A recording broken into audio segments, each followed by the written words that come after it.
everyone, welcome back to our channel. If you have already posted on Instagram and realized that you forgot to add a collaborator, don't worry, we have got you covered. Today I'm going to show you how to add a collaboration on Instagram after posting in just a few easy steps. Let's dive in. Once you have opened your Instagram account, go to your profile page and select the post that you want to add the collaboration in. Then go to the three dot buttons and go to edit. Here in the caption field I have already added the collaboration, and if you want you can add by your own whatever you want to add, whoever you want to add actually.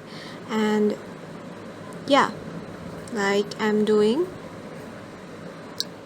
one daily. Yes, then tap on the tick mark, and yeah, that's it. Now you know how to add a collaborator on your Instagram post even after you have posted it. If you found this video helpful, give it a thumbs up and don't forget to subscribe for more Instagram tips and tricks. See you next time. Bye.